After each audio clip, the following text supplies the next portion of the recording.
Bonjour à toutes et à tous, je suis très heureux de vous retrouver aujourd'hui. Alors, vous devez vous dire que je vous sers toujours la même intro, que je suis toujours très heureux. Mais c'est vrai, car partager avec vous les échanges que j'ai avec les chefs ou les professionnels de la restauration, c'est une grande joie pour moi. Et là, je suis très heureux, car cet échange, il a été riche, il est inspirant et c'est aussi le souvenir d'une super rencontre. Céline Chung est dans Chef d'entreprise. Alors si vous aimez la food, si vous aimez les histoires d'entrepreneurs, vous connaissez sûrement son nom, peut-être un peu son histoire, mais connaissez-vous les coulisses de son ascension fulgurante? Savez-vous comment sont nées les idées, ce qui les inspire, et savez-vous comment elle a sauté le pas et a déclaré vouloir ouvrir son restaurant sans aucune expérience? Savez-vous combien elle en a ouvert ensuite? Spoiler, 6 en 6 ans. Ouais, et elle parle maintenant d'une grande famille, forcément, la Bao Family, car Céline a eu l'idée de monter Petit Bao, puis tous ses frères et sœurs à Paris et Marseille. Alors elle va nous raconter l'histoire de cette entreprise, elle va nous raconter aussi son histoire, car vous me connaissez, si j'ai pas ça, moi, je comprends pas. Elle va parler aussi d'association, car ce récit, elle l'a écrit à 4 mains avec Billy Femme. Elle va nous dire pourquoi être entrepreneur, c'est pas être chef d'entreprise, hyper bien. Bref, là encore, c'est une masterclass, et en toute humilité, s'il vous plaît. Alors ouais, je suis vraiment très heureux de vous retrouver aujourd'hui dans Chef d'entreprise pour vous faire découvrir l'histoire de Céline Chung.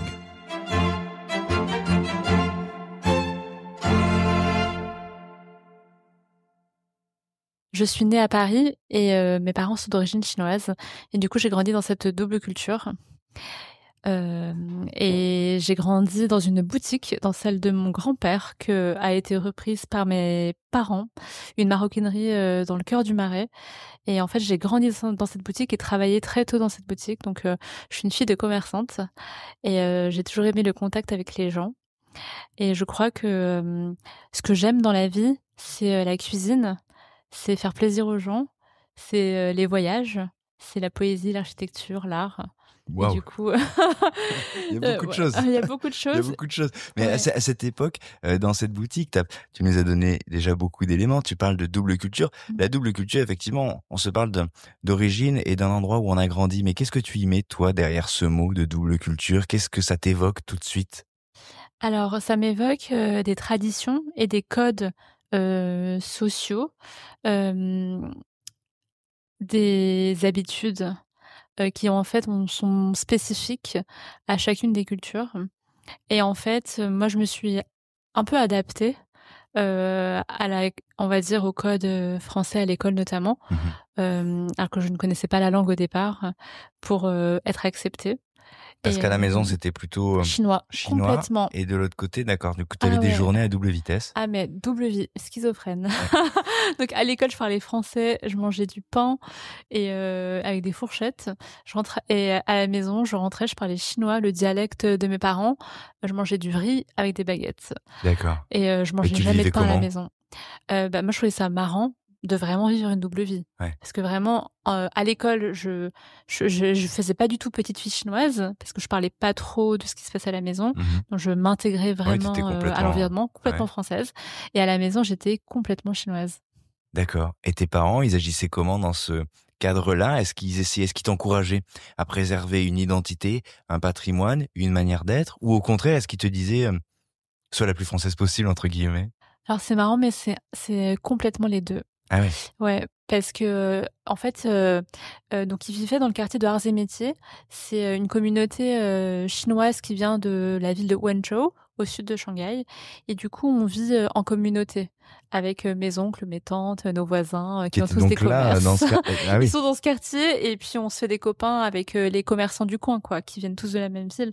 On les appelle tonton tata, mais même s'ils sont pas, même si on n'est pas de la même famille. Du coup, en fait, je grandis comme dans cette communauté-là. On va faire nos courses au supermarché chinois rue Homer. Je vais acheter mon petit déjeuner dans le traiteur et c'est des bao rue Homer. Donc Donc, t'as une espèce de bulle culturelle complètement une bulle assez confortable culturelle. pour le coup. Ouais, Plutôt réconfortante. réconfortante, exactement, mais en plein cœur de Paris. Euh, Trop bien. Trop bien, mais c'est vrai que du coup, ils m'ont jamais emmené au restaurant français. Ah ouais. Ils m'ont jamais, voilà. Et enfin, amener au musée ou au cinéma ou au Ah oui, théâtre. t'es pas en prise avec l'environnement. Tu Pas vis du comme tout. sous une cloche culturelle, Ouais, patrimoniale, et t'es pas exactement. exposé. Ouais, exactement. Et par contre, je devais m'intégrer hyper fort à l'école. Je devais être bonne en classe, je devais bien tout apprendre. Ça, culturellement, c'est un biais répandu, Ah oui, j'imagine, mais quelle que soit la communauté, finalement, non, il faut essayer de faire le max. bah complètement, parce qu'en fait, mes grands-parents sont arrivés en France pour fuir une pauvreté, une misère. Mmh. Donc de Euh, fait, il y a un poids qui repose un petit peu sur un... Exactement, et une Mmh. réussite nécessaire pour réussir une ascension sociale, Ouais, quoi. bien sûr. Ouais. Donc toi, tu recueilles tout ça. Donc moi, voilà, je Le suis jour née à l'école, le soir avec les parents dans la famille, 2 cultures et la nécessité de faire bien. exactement dans les 2 cultures. Ouais. Ouais.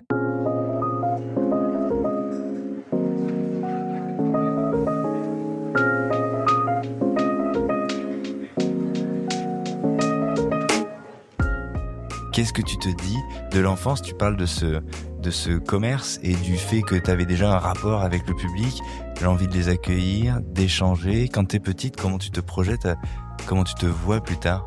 Alors c'est marrant, mais moi j'adorais être dans cette boutique-là, au début en observation, et j'aimais voir le flux des passants, le flux des clients. Je voyais que mon père racontait des histoires aux clients, il devenait ami avec ses clients.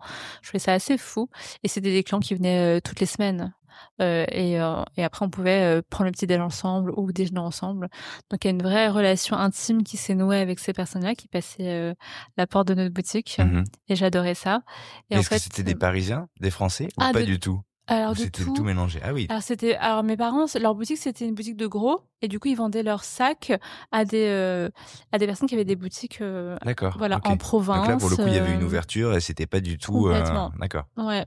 Dans la boutique, c'était ouvert Ah ouais, OK. et on parlait français. Et ouais, non mais Ouais, c'est pas rien, mine de rien, parce que c'est une incursion là, dont tu pouvais être témoin, d'un point de vue exactement, commercial, professionnel.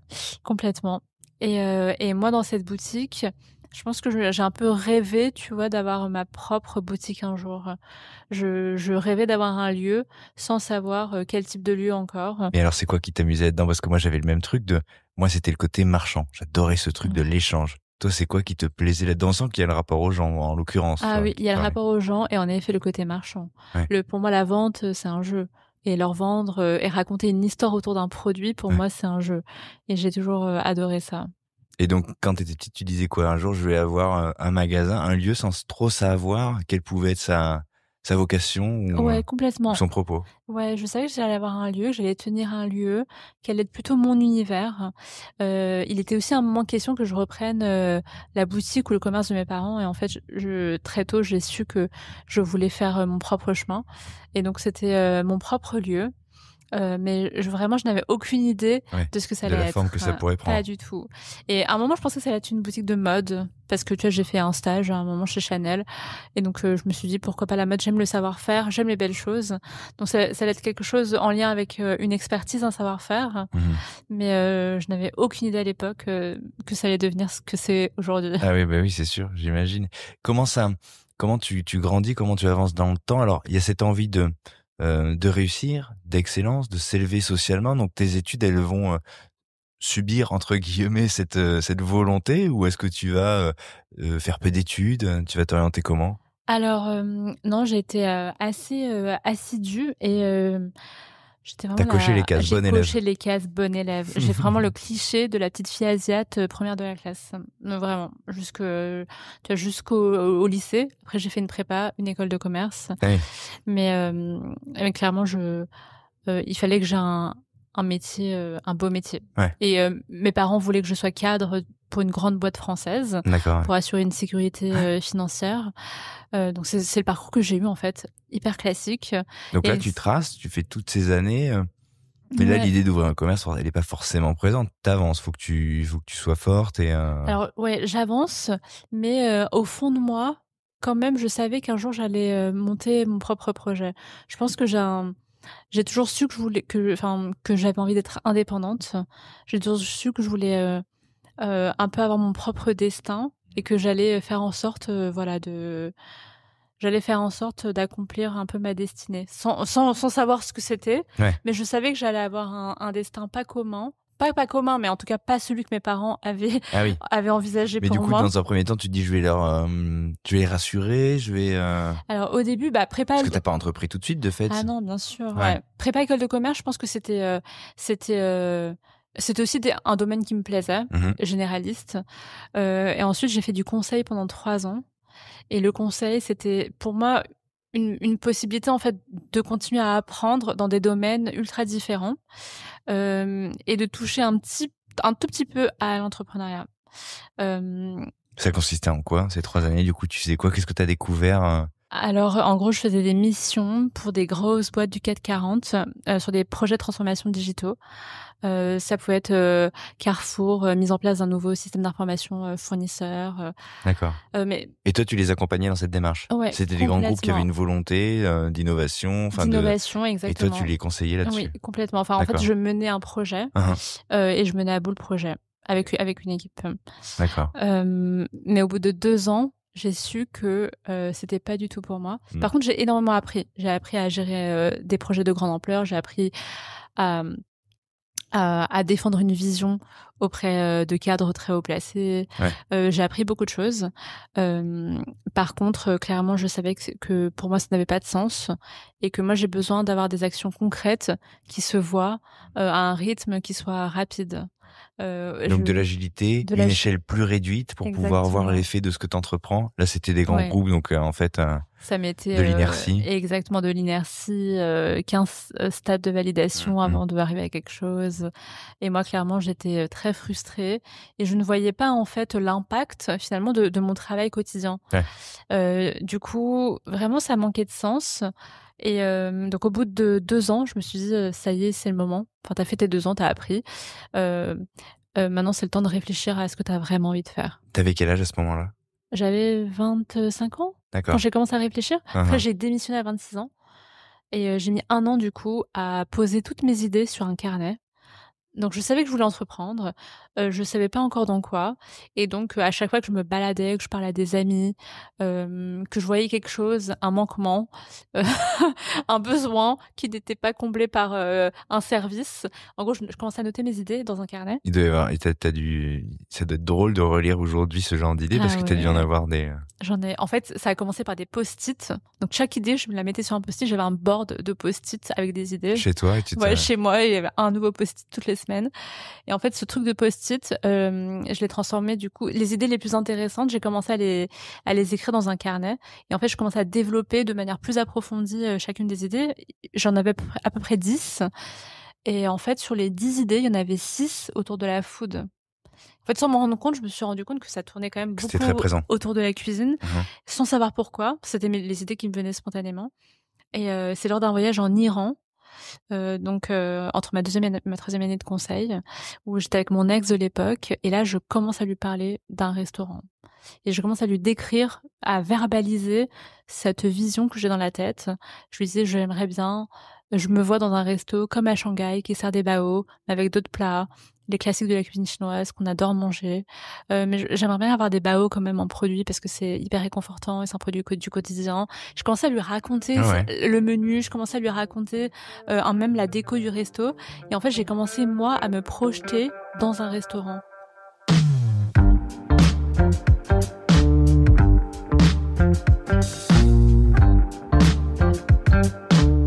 Quand tu le décris comme ça, on a l'impression que tu décris un schéma entrepreneurial qui est assez classique finalement, qui est de se dire qu'est-ce que moi j'aimerais trouver, qu'est-ce qui me manque ou à quel endroit j'aimerais, enfin quelle expérience j'aimerais vivre. Ouais, c'est exactement ça.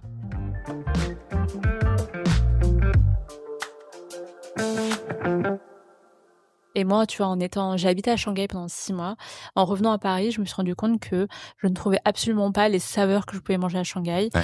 Et surtout que la cuisine chinoise, ici, enfin, en France et dans d'autres pays occidentaux, souffrait de pas mal de clichés stéréotypes. Elle n'était pas du tout mise à sa juste valeur. Ah, bien sûr. Alors que c'est une cuisine qui est exceptionnelle, hyper addictive, très variée. Très riche. Ouais, très riche. Et j'ai vraiment appris à l'aimer, à la connaître lors de ce voyage à Shanghai. J'ai voyagé en sac à dos dans 5 régions de Chine. Donc du coup, j'ai découvert la diversité culinaire de ces régions. Et en revenant, j'étais choquée. C'est la première fois que ça m'a fait un choc de me dire qu'en fait, on ne connaissait absolument rien à la cuisine chinoise et qu'en fait, elle était très mal mise enfin, elle était pas bien mise en valeur. Hmm. Et donc ça trottait quand j'étais en conseil, ça me trottait dans la tête. J'étais là, moi, je veux manger comme à Shanghai. Je trouvais pas ce que je voulais à Paris.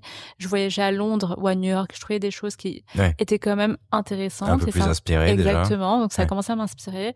Et donc quand je parle de ce resto, en fait, c'est juste que c'était le resto dans lequel moi j'ai envie d'aller, où je trouvais la cuisine que moi j'aimais dans un décor en fait que moi j'aimais. Ouais, tu partais de toi. Est-ce qu'on peut revenir sur cette année de post-it? Ouais. Parce que c'est quelque chose d'entreprendre ça, c'est très spontané. T'es seul, tu as quand même, j'imagine que ça n'a pas été facile, notamment peut-être vis-à-vis de tes parents, de dire en fait j'arrête ce que je suis en train de faire, faites-moi confiance, je vais me lancer tout seul. Tu vas nous dire si c'était compliqué ou pas. Mais c'est aussi, il faut être très sérieux pour passer cette année à se dire bon, je vais essayer d'en faire quelque chose, je vais la traduire par une volonté, je vais rentrer dans un process de réflexion pour aboutir à quelque chose de concret. Bon, il y a des années comme ça, un peu sabbatiques ou entre parenthèses, qui peuvent mener à rien. Toi, Ouais, c'était pas le cas, complètement. donc. Alors, en fait, comme tu le dis, ça a été spontané. La démarche a été spontanée et je m'étais pas dit, en commençant cette démarche de post-it, à la fin de l'année, Ouais. je vais démissionner. Enfin, je l'avais T'as pas commencé à le faire planifié pendant comme que t'étais ça. encore dans ton, Oui, au boulot. au boulot, D'accord, ouais. complètement. Alors, en fait, c'était vraiment au boulot et du coup, ce temps-là, c'était le soir, les week-ends. D'accord. Ouais. Ah ouais, t'étais encore en activité quand t'as commencé à faire ça. Ouais, Ok. complètement. Et je me suis dit, en fait, le moment où j'aurai une idée à laquelle je crois, là, je me lancerai. Et en fait, c'est vraiment lors de ce voyage en Iran, Ouais. avec ce restaurant, où j'ai senti ce gut feeling. Et en fait, en rentrant, j'ai démissionné. Ah ouais, t'es rentré de ce voyage, Oui. t'avais fait tous tes post-it, tout ça, et hop, c'est venu pendant ce voyage, et quand t'es rentré, tu t'es dit, bon, mais là, c'est fini. Ouais, là, c'est fini. Vraiment. J'ai eu un déclic. En fait, je crois que cette projection et cette vision de moi dans un restaurant, je me suis dit, en fait, je me sens bien dans cet environnement-là, alors que j'avais jamais travaillé en restauration. Personne de ma famille n'a des restaurants. Vraiment, ça venait de nulle part, à part de ma passion pour bien manger et pour l'accueil. Mais je sais pas, j'ai senti que c'était ça. Mais quand même, je te dis ça là, mais quand même en école de commerce, quelqu'un m'a rappelé, tu vois, après que j'ai monté Petit Bao, une copine d'école que je n'avais pas vue depuis longtemps, elle m'a dit, mais tu sais, Céline, tu m'avais dit à 20 ans qu'un jour tu allais avoir une chaîne de restaurants. Ah ouais. Et je l'avais complètement oublié, ça. Ouais, parfois, on voit pas, on note pas les choses au temps présent alors qu'elles sont déjà en train de s'écrire. C'est exactement ça. Et je l'avais zappé. Et en fait, c'est remonté à la surface petit à petit, tu vois, ça a pris son petit bout de chemin. Mais c'était quelque chose que j'avais déjà ressenti à 20 ans. Donc tu rentres de ce voyage, tu te dis c'est fini, tu vas voir tes patrons et tu leur dis... Je démissionne. Sans chômage, sans rien, pas de rupture conventionnelle. Et donc là, je me mets complètement à risque. Je le dis à mes parents. Mes parents me disent que je suis folle. Là, je me suis fait insulter. C'est des parents. C'est des parents. Et en plus, ils se sont dit, mais on a fait tout ça. Ouais. Tu as fait toutes ces études pour ça. Et surtout, la restauration, tu vois, pour des personnes d'immigrés chinoises, c'est un peu le retour en arrière. Parce que les personnes qui ont immigré, qui ont des restaurants, elles l'ont fait par survie. Elles n'avaient pas d'autres moyens, c'est pas valorisant. Pas du tout valorisant. Il y a l'impression que je reculais. Et donc, ils m'ont pas du tout soutenue. Ça a été un peu une guerre avec eux. Et donc, ouais. Et toi, ça atteint pas ta conviction à ce moment-là? Alors, ça a été très dur. Ouais. Très Parce que quand tu démissionnes, t'as rien entre les mains. T'as pas commencé le début d'un business plan. T'as l'idée dans ta tête, en fait. Ah oui, tu vois le lieu, mais t'as rien fait. J'ai juste la vision, j'ai mes petits mots sur mon carnet, là. Et c'est tout. J'ai juste l'argent que j'ai un peu économisé. Ouais. Et c'est tout. Et j'ai pas de partenaire, j'ai rien. Ok. Ouais. Et donc. Et tu sais pas du tout à quoi rime un restaurant. Ah, mais pas du tout. J'ai jamais travaillé dans un restaurant. Mais du coup, après que je démissionne, là, j'y vais étape par étape. Je me dis, je vais quand même contacter des restaurateurs et des entrepreneurs dans la food. Donc, au moment où, donc là, je commence quand même à poser mon concept, tu vois, sur PowerPoint, et je commence à contacter des entrepreneurs dans la food. Et là, je contacte les fondateurs du PNY. Graffi à l'époque, je l'appelle, et donc je pose mes questions. Et à la fin du call, en fait, j'avais déjà envie, moi, d'avoir une expérience dans un restaurant. Je voulais être serveuse. Ouais. Je voulais servir, je voulais comprendre comment se tenait un resto. Et à la fin du call, je lui dis, si jamais tu cherches des postes en serveur, moi, je suis disponible. Elle me dit, envoie-moi ton CV. Je lui envoie mon CV. Et en fait, une semaine plus tard, on me propose un job de serveuse à Pied-Noir Oberkampf. Trop bien. Et là, je me dis, trop bien, je vais y aller. J'y vais, je commence et là, par contre, je faisais de la cuisine chez moi. Donc en vrai, j'apprenais à faire des bao à la maison Mhm. et j'accueillais mes potes, tu vois, pour manger des Ouais. bao. Et ensuite, enfin, en gros, le soir, je faisais la cuisine et j'invitais des potes à manger des bao. La journée, j'étais serveuse.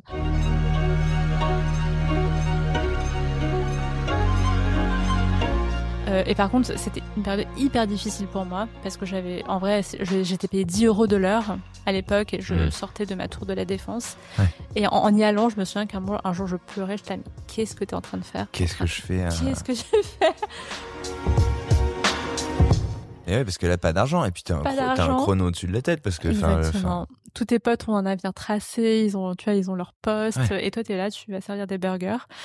Mais bon, mais tous les jours, même si j'allais mal et j'avais peur, tu vois, j'y allais quand même. Et qu'est-ce qui faisait dans ces moments de larmes? Ouais. À quoi tu te rattachais? Je me disais que là, j'avais pas le choix. Que j'avais C'était démissionné. le dos au mur. Tu pouvais plus faire marche arrière. Ouais, exactement. Et que je pouvais pas abandonner au bout de 3 jours. Pas le choix. Va servir tes burgers. Ouais, voilà. Et donc, en fait, j'y allais, en vrai, vraiment, je me sens, j'y allais en pleurant. Et ensuite, en vrai, ça allait parce qu'au bout de 2 services, j'ai quand même rencontré le fondateur, Rudy. Mm-hmm. Et là, je lui parle de mon projet. Et là, il me dit, à la fin du service, raconte-moi ton projet, viens au bureau et on en parle. Hyper sympa. Trop sympa. Les deux hyper sympa. Bien, pour le coup, en termes d'entrepreneuriat, d'inspiration, c'est chouette d'avoir des gens comme ça sur sa route. Non, mais incroyable. Ouais. En fait, c'est grâce à eux vraiment que Bao est devenu ce qu'il est, parce que il y a encore une suite à... Enfin, ils ont permis beaucoup de choses. Et donc, en fait, on se parle et finalement, Rudy me propose de les accompagner sur un poste de bras droit pour gérer des rôles marketing, RH, donc finance. Chez PNY, en attendant que toi, en parallèle, tu développes ton truc. Ouais. Ok. Exactement. Qu'est-ce qu'ils t'apprennent? Qu'est-ce que tu vois dans ces premières confrontations? Parce que là, tu décris un moment qui est charnière, qui est le tout début, où en fait, toi, tu découvres, mais vraiment complètement un univers. Ouais. Et en même temps, tu as une ambition qui est inversement proportionnée à ton expérience, finalement. Et tu vas te confronter à des gens qui, eux, ont déjà fait un peu de route, connaissent un petit peu, quoi. Est-ce que tu trouves ça vertigineux quand ils te parlent? Est-ce que tu te dis, finalement, je suis à l'aise, je comprends bien ce qu'ils me disent, on parle la même langue, ou je suis complètement largué? Tu te dis quoi, justement, quand eux te prennent un peu sous l'oreille et commencent à te parler de la réalité? Alors, ils ont été hyper accueillants. Et ils m'ont ouvert les portes de tout ce qu'ils faisaient. Je me suis sentie hyper en confiance et ils m'ont donné pas mal de responsabilités tout de suite. Et en fait, en ayant fait du conseil, tu sais, tu arrives dans des milieux, tu comprends rien, très très technique. T'avais cette habitude de t'adapter, de m'adapter, de comprendre, de poser des questions, de comprendre un environnement nouveau.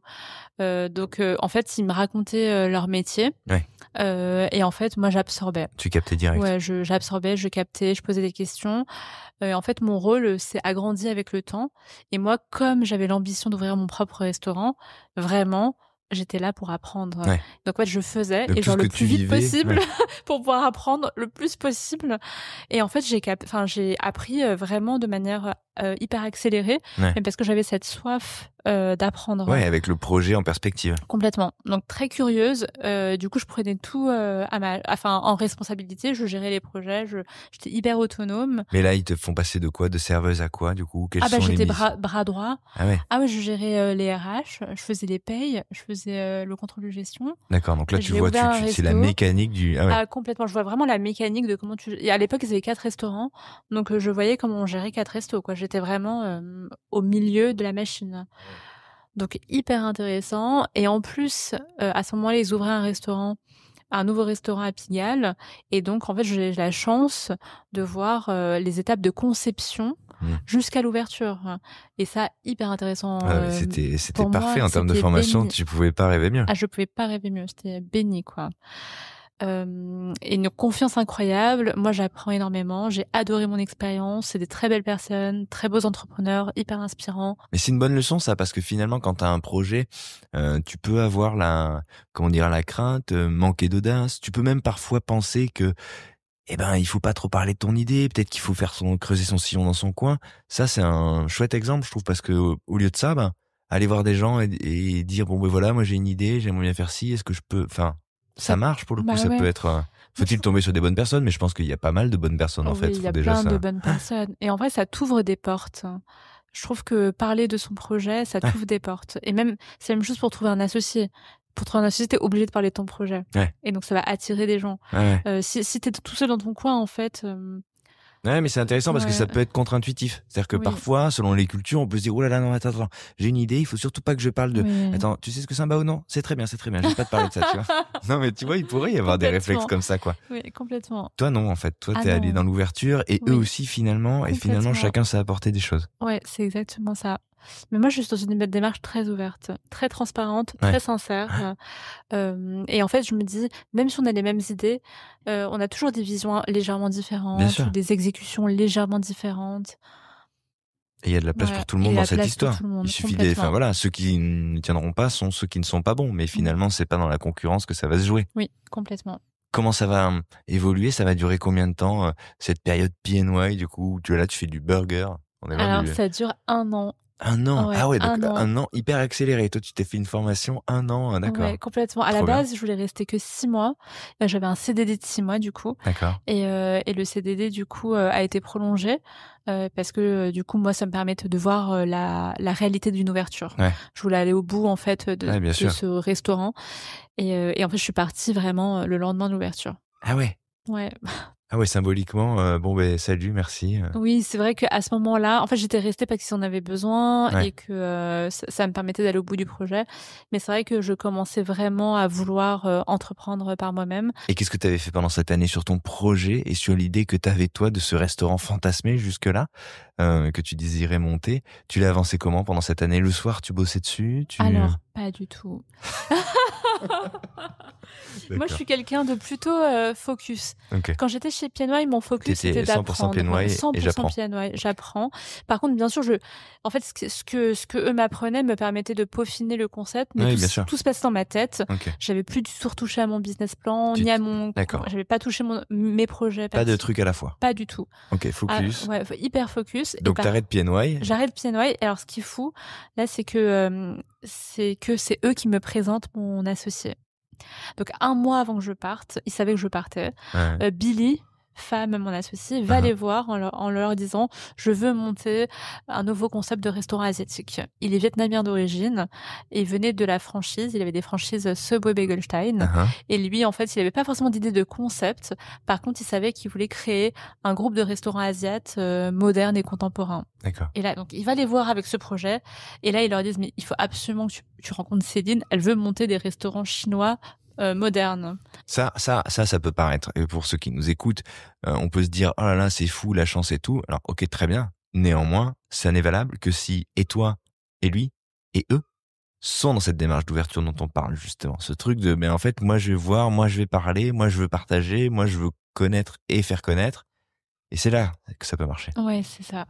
Et Ok. ça, en vrai, c'est pour moi le plus grand cadeau et la plus grande preuve. Parce que, sans Billy, je sais pas comment on serait Bao, quoi. Ouais. Et c'est nous deux. C'est très différent. Exactement. Enfin, oui, c'est autre chose. Ouais, une autre histoire, en tout cas. C'est ça. Et donc, vous vous rencontrez. Et donc, on se rencontre. Et donc là, je lui partage ma vision. Pour le coup, moi, le concept, tu vois, il s'était un peu resté à ce que je racontais d'Iran. Ouais. C'était à peu près resté la même chose. Un restaurant de Bao qui sert d'autres plats de cuisine chinoise dans un décor ultra contemporain, inspiré des codes kits chinois. Et donc ça, je lui en parle. Et en fait, il adhère complètement. Il adhère. Et on se prend un deuxième café. Et en fait, on se rend compte qu'on a la même vision de la vie, de la boîte. On apprend à se connaître. Il est aussi, comme il est aussi vietnamien d'origine, on a vécu, tu vois, aussi des phases de double culture dans nos vies respectives. On est tous les deux très attachés à la valeur du travail, à la valeur de la famille et à la valeur du respect des traditions. Tous les deux très libres. Voilà. En fait, il y a des valeurs communes. Beaucoup de valeurs communes. Ouais. Donc là, franchement, c'est génial. C'est un truc qui est important, tu penses, toi, d'avoir des ressemblances et des résonances avec ton associé, parce qu'il peut y avoir plusieurs écoles. Là, en l'occurrence, c'est quasiment une première rencontre que tu décris et j'ai l'impression que les choses vont très vite entre vous. Néanmoins, parfois, il y a des gens qui disent qu'il vaut mieux être différent, être complémentaire, qu'il y a une forme de distance, que chacun doit... Alors... Nous, on a l'impression, dans cette histoire que tu racontes là, on a l'impression qu'il y a une vraie rencontre, il y a un vrai crush de valeurs, ouais, de résonance, quoi. Ouais, Alors, je pense que, ce qui est hyper important pour qu'une association marche, c'est une résonance de valeurs communes fondamentales et c'est des valeurs qui vont se retranscrire dans ton entreprise, dans la manière dont tu travailles. Au moment de faire Voilà, des choix. exactement et je pense qu'avoir des valeurs corps, Mmh. en fait, qui sont alignées, Ouais. c'est ce qui fait qu'une association marche. Par contre, en termes de compétences, on est complémentaires. Et même en termes enfin même de moi je suis quelqu'un de très créatif, émotionnel, intuitif, spontané. Lui, il est rationnel, logique, pragmatique. Ouais. Enfin Là, on et se parle de terrain de compétences et tu exactement, parlais de valeurs avant. ouais. Comment tu fais? Les valeurs, c'est très compliqué pour savoir parce que souvent, ce qui se passe dans une association, c'est qu'on découvre aussi et c'est vrai dans n'importe quelle relation finalement, on découvre aussi l'autre progressivement. C'est quoi la bonne méthode pour savoir justement, vous êtes pas enfermé dans une pièce avec des questions pour savoir t'es comme ci, t'es comme ça. J'imagine non, tu parles de café. Ouais, Comment on sait à qui on a affaire et bah, du coup, en fait, après 3 cafés, moi je partais à Shanghai pour prendre des cours de cuisine. Parce d'accord. qu'après avoir eu mon expérience sur le terrain et en service, la compétence qui me manquait, c'était la cuisine Et et pour toi, elle était nécessaire. pour moi, c'était ultra nécessaire parce que c'est notre produit et moi, je voulais pas dépendre de chef. Je voulais être en maîtrise, en fait, de l'expérience food et de la cuisine et je voulais comprendre les techniques. Mais tu te projetais pas dans la cuisine de ce restaurant? Ou si? Alors, bah, Tu disais j'allais faire la cuisine. j'ai été en cuisine à Petit Bao, les 3 premiers mois D'accord. et aujourd'hui, c'est moi qui fais la direction culinaire, des restos. Mais est-ce que l'objectif au début, c'était de te dire moi je vais être en cuisine? Non, pas T'avais du quand même tout. dans l'idée Oui, que bien tu n'y passerais sûr. pas ta vie et que Ah non. c'était pas la perspective Oui, finale. pas du tout. Moi, je voulais pas avoir le rôle de chef, Mmh. derrière une cuisine. Mais tu t'es quand même dit: «Faut que je me forme». Mais ouais, j'avais une envie de me former. Mais après, moi, je pense que dans la manière dont je fonctionne, pour tout, j'ai besoin de tout comprendre. Mmh. Avant de le maîtriser et d'en faire quelque chose de différent, Ouais, ouais. j'ai besoin déjà de comprendre D'explorer, et d'explorer, de de voir que la vraiment, mécanique. ouais, exactement, comprendre la mécanique de tout. Donc la cuisine, c'était hyper important. Donc 3 cafés, 3 cafés, un départ à Shanghai. ouais, et en fait, Billy part avec moi à Shanghai. Et donc là, en fait, on se retrouve, alors qu'on se connaissait à peine, à voyager ensemble à Shanghai. Ah ouais. Il était jamais allé. La Chine, c'est un pays quand même. Mmh mh. Bah, Et du coup, c'est comme un couple. Bah, le voyage, ça ça détermine révèle, beaucoup de choses. Ça bien sûr. révèle tout. Et donc, du coup, ça a été ce qui a scellé notre association. Parce qu'on s'est rendu compte lors de ce voyage, justement, on est dans des conditions pas évidentes, on vit des choses pas faciles et on voit comment l'autre réagit face à ça. Et vous étiez mis dans quel genre de conditions pour Non, mais tu vois, on balade dans la ville, enfin, moi, je parle chinois, mais très peu. Ouais. Lui, il parle pas. À un moment, on se perd. On est tous les deux en scooter. On se connaît à peine. Comment tu gères une panne de scooter en plein milieu de l'hiver? Enfin, des choses que tu peux Ah vivre ouais. en couple, en fait. Ouais, bien sûr, ouais. Voilà. Et en fait, on l'a vécu en tant qu'association. Et là, on voit comment l'un et l'autre réagit. On habite dans le même Airbnb alors qu'on se connaît à peine. C'est drôle quand Et même. donc, on C'est pas partage le même inconfortable, c'est pas appart. intimidant, enfin. Ouais, mais tu vois, ça a fonctionné. On partage, tu vois, on était ensemble. Le matin, en fait, on prenait des cours de cuisine. Ouais. Donc tous les matins, on était tous les deux à prendre des cours de cuisine. Ensuite, toute l'après-midi, on se baladait dans Shanghai pour faire des restaurants, boui-boui, resto traditionnel et tout. Et le soir, pareil, dîner. Et donc en fait, on se retrouve toutes les journées, tous les jours ensemble, à explorer Shanghai, à apprendre la cuisine et à vivre ensemble. Et là, vous êtes en mode quand même tous les deux, on sent hyper entrepreneur pour le coup. Vous êtes là-bas, vous êtes limite en mode veille, étude de marché, sans Ah le oui. dire en fait. Vous êtes Ah non, complètement dans l'analyse, vous êtes en plein. Ah oui, Vous complètement. êtes focus sur votre projet commun, Ah quoi. ouais, complètement. Mais en fait, ça s'est fait très très vite. Ouais. Parce qu'en fait, après nos 3 cafés, on s'est dit, bah, allons-y, tentons-le ensemble. Donc on s'est dit, tentons-le ensemble. À Shanghai, on s'est dit, bah, tentons-le ensemble. On y allait à fond.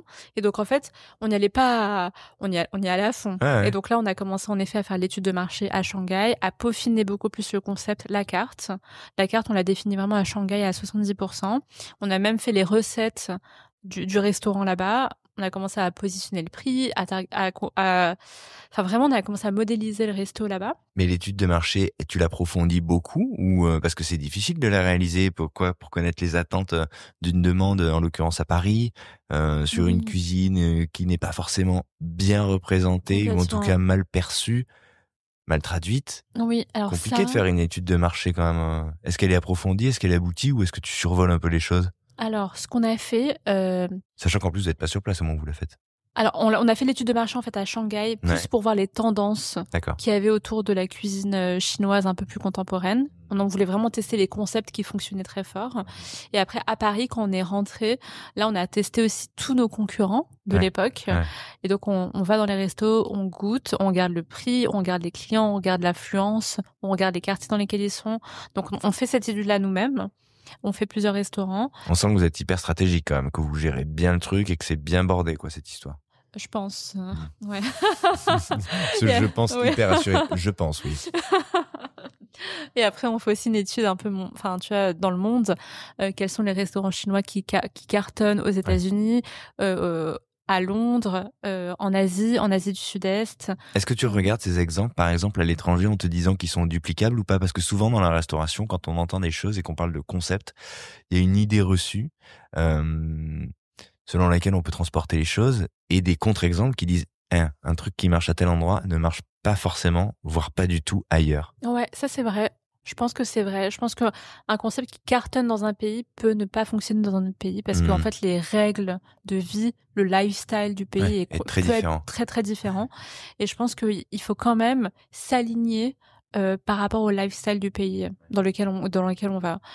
Faut pas faire un copier-coller de ce qui marche, je sais pas, en Asie ou aux États-Unis, parce qu'en fait, les habitudes de vie sont vraiment différentes. C'est ce que Julia Chican, justement, m'expliquait en disant, à un moment, là-bas, ils étaient en mode pas de glucides. Et nous, on a débarqué pour ouvrir une franchise et en fait, notre offre, elle était déjà calibrée et en fait, le régime américain tendance du moment, en tout cas, il ne mangeait pas ou il voulait éviter les glucides. Et donc, elle s'est retrouvée confrontée à ça. Et c'est un mode de vie. Et boum. C'est exactement ça. C'est vraiment ça. Donc, c'est pas forcément... Mais vous avez quand même fait une sorte de cartographie. Oui. D'inspiration pour voir. Et en gros, moi, le restaurant qui m'inspire le plus, c'est Din Tai Fung. C'est un restaurant de Xiaolongbao. Ils en ont 170 dans le monde.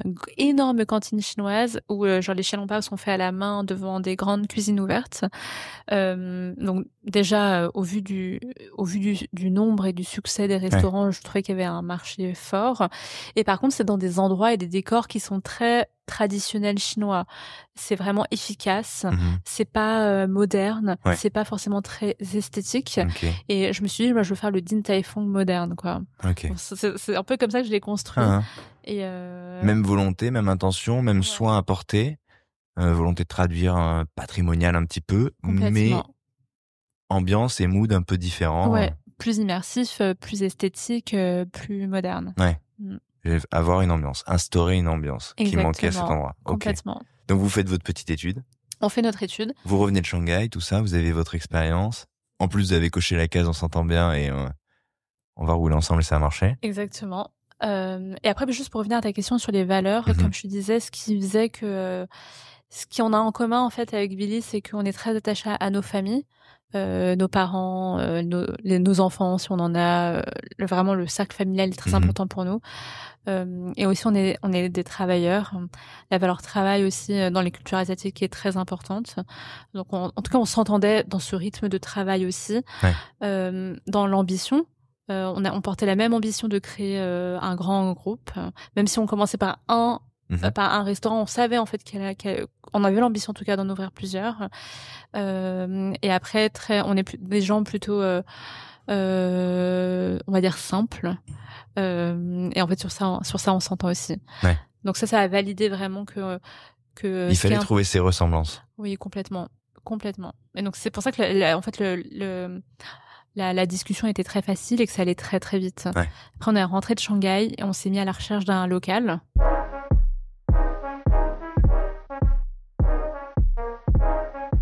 Tout de suite. Ça va vite en fait, c'est quoi? On se parle de quelques semaines, quelques mois. On s'est rencontrés en décembre 2017, on part à Shanghai en janvier 2018, on trouve le local en février 2018. Wow. Donc, un mois après Shanghai, en fait, on trouve le local. Mais attendez, à un moment, il faut de l'argent et tout ça, là, à un moment, quoi. Comment ça...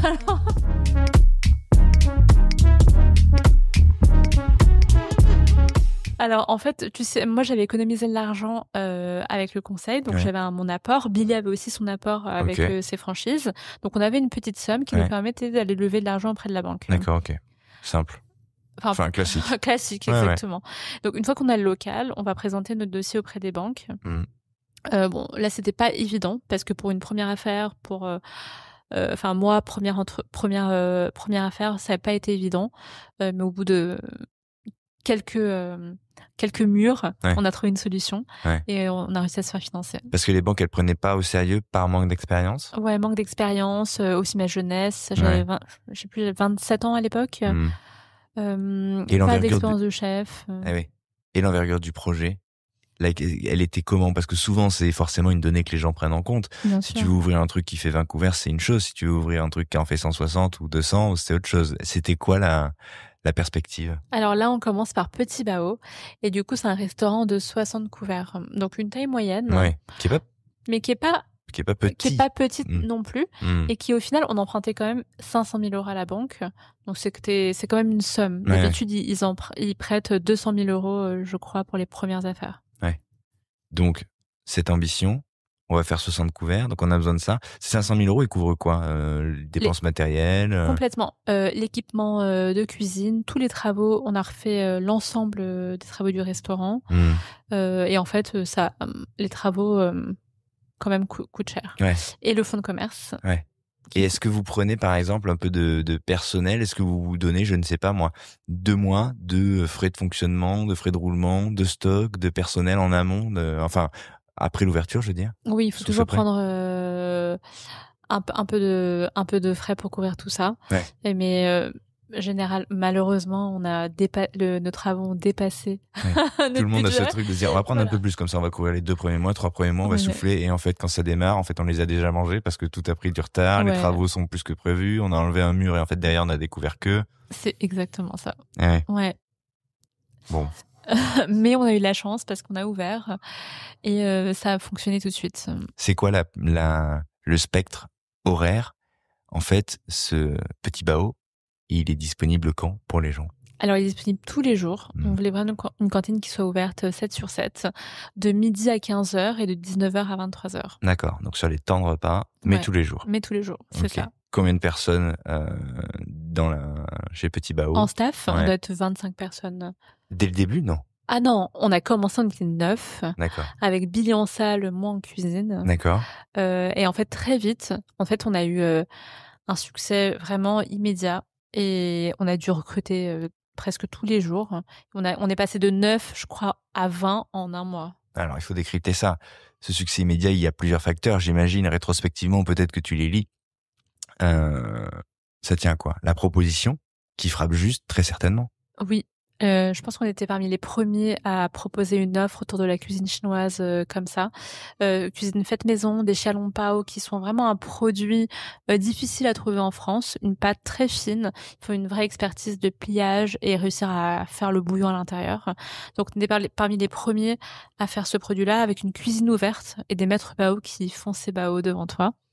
Mais ce savoir-faire, en l'occurrence, dont tu parles et qui est peu répandu, justement, comment toi tu réussis à l'importer, entre guillemets, et à faire en sorte que chez Petit Bao, l'opération fonctionne, là où elle est peu vue, voire pas du tout par ailleurs?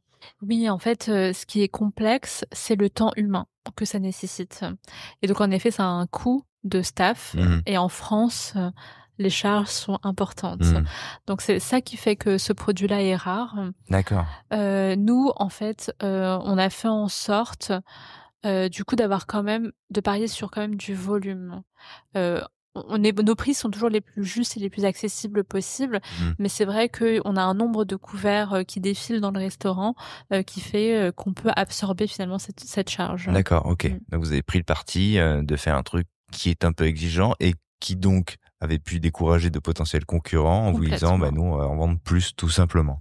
Exactement. Et donc ça, c'est le premier facteur, je pense, de succès.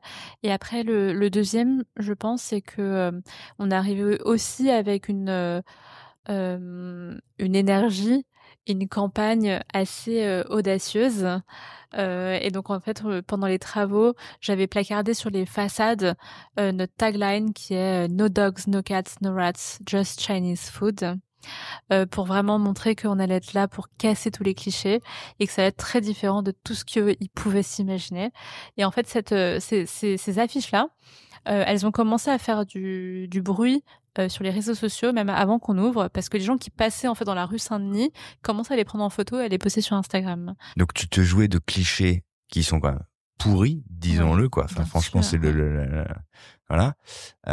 Mais c'est un peu provoquant, c'est provoquant. parce que tu parles depuis une commune. Enfin, toi, tu peux incarner justement. Alors, t'as une double culture, certes, mais tu peux aussi incarner la communauté justement qui est stigmatisée par ces clichés-là. Et tu Complètement. réponds en mode, je vais vous prouver que on n'est pas ça. C'est ça. C'est exactement ça. C'est culotté en même C'est temps. un peu. Bah ouais. Oui, oui. Et je me suis dit, que le meilleur moyen, en fait, d'affirmer cette position, c'est à travers l'humour Ouais. et à la limite l'absurde. Ouais, c'est amusant. Ouais, c'est ça. Et du coup, ça a marqué les esprits. Ça a marqué très fort les esprits et je pense que ça a suscité la curiosité des Parisiens et donc dès le début, on a eu cette communauté, tu vois, de personnes curieuses qui étaient, avides de tester notre restaurant. Et en fait, une fois que l'expérience sur place leur a plu, le bouche à oreille a fait son Ouais. effet, la presse la presse est venue, ça a fait son effet. Est-ce que la presse est venue spontanément ou est-ce que vous avez eu, vous, le sentiment qu'il fallait, d'un point de vue de la com notamment, être appuyé, vous appuyer, être accompagné ou pas du tout? Alors, elle est venue spontanément parce qu'à l'époque, on n'avait pas le budget, de faire appel à une agence Ouais. RP. Donc c'était pas du tout un sujet, quoi. Enfin, c'était pas possible, quoi, de toute Ah façon. non, pas possible. Moi, j'avais pas fait de communiqué de presse. Juste, j'avais publié des jolies photos, mais pour montrer ce qu'on faisait. Ouais. Et la presse est venue toute seule. Mais t'avais pas de levier de communication autre que les Inst- quelques affiches que t'avais pu faire et ouais. Insta? Et Insta, exactement. Instagram et mon site internet. D'accord. Qui se sont révélés importants ou pas tant que ça? Instagram, très important. Ouais. Vraiment. Je pense que c'est ce qui fait même encore aujourd'hui notre succès, c'est qu'on a un vrai lien avec une communauté qu'on a créée. Donc au-delà, tu as de ces premiers abonnés qui nous ont relayés, Mmh. on avait aussi fait une campagne Ulule de crowdfunding pour D'accord. financer, tu vois, du petit matériel et de la décoration pour le restaurant. Et donc en fait, cette première communauté Ulule a commencé à nous suivre sur Instagram. Et en fait, comme je partageais les coulisses de l'aventure, Mmh. les travaux, les galères, notre retard de travaux, Ouais. on ouvre dans les travaux. Ah ouais. En fait, les gens étaient vraiment accrochés à l'histoire et en fait voulaient aussi nous voir réussir. Et en fait, ils suivaient l'histoire et ils faisaient aussi partie de l'aventure. Ça, c'est une vraie clé aussi parce qu'aujourd'hui, on le voit sur les réseaux, évidemment sur Instagram, mais aussi sur des réseaux moins, euh, comment dire, moins centrés sur l'image, comme LinkedIn, par exemple. Le côté Oui. build-in public, Ouais. c'est quelque chose qui plaît beaucoup aux gens parce que tu fédères, t'embarques des gens dans ton histoire, tu crées de l'accroche affective et ils te voient construire le commerce dans lequel tu vas pouvoir les accueillir demain. Donc, il y a déjà une attache avant même que la porte soit franchie finalement. Ouais, c'est exactement ça. Ouais, ça, c'est malin. Oui, et je pense qu'on a déjà créé cette espèce de lien d'affection Mmh. avec ces premières personnes qui nous ont suivis. Et Et finalement, la nourriture, elle ne vient que valider, tamponner tout le schéma qui s'est créé et tout le lien qui a été fait avant. Parce que si c'est pas ça, bon, les gens, ils te valident pas et ils reviennent pas. Ça bien va de soi. sûr, Mais finalement, t'as quand même déjà en amont de la dégustation et de la découverte de ton lieu, créé tout un lien avec ton public. c'est ça. Et après, il y a ce lien-là qui est déjà créé. Ensuite, ils vivent l'expérience sur place, Ouais. avec la cuisine, bien sûr, mais aussi au-delà de la cuisine, avec notre staff, notre musique, notre vibe, notre Ouais. énergie. Et tu vois, moi, on a commencé avec un staff asiate. On faisait vraiment boys band chinois, hyper cool, tatoué, stylé. On passait du R&B des années 2000, tu vois, Trop bien. à Ouais, ça me fond, va. tu vois, Ouais, ouais. à fond. Super bonne cuisine ouverte, des maîtres bao avec des femmes trop mignonnes et une énergie hyper bienveillante et vraiment des gens qui, enfin vraiment une équipe de passionnés qui adorent notre cuisine et qui sont juste trop contents de la partager avec des gens. Et en fait, c'est ça, cette énergie, une émulation, c'est bon, c'est beau, c'est cool. Et en fait, ça a fait sa petite Good vibe. Et hop, et exactement. ça se partage. C'était hyper good vibe et en fait, ça a créé. Enfin, c'était la folie quoi. En bout d'une semaine, on avait la queue et la queue en fait. Elle L'emplacement continue, était hyper important, donc quand même. L'emplacement, bien sûr. On voulait vraiment, nous, un lieu qui soit un endroit avec plusieurs bars et restaurants le soir, hein, pour que les gens viennent en fait dans ce quartier-là Mmh. pour sortir et qu'on soit l'un de ces restaurants. D'accord. T'as joué d'un l'émulation. Au contraire, au lieu de se dire il y a de la concurrence à côté, c'était bien de se mettre justement Ah à oui. côté d'autres gens qui. Complètement. Ok. Parce que je savais que ça allait du coup faire de ce quartier un lieu de destination, de Ouais. sortie. Ouais. Et du coup, C'était important. Et aussi, on est ouvert le midi et on a une bonne clientèle de bureaux, de personnes voilà qui déjeunent dans nos restaurants. On voulait aussi être dans un quartier où entouré par des bureaux. Ouais.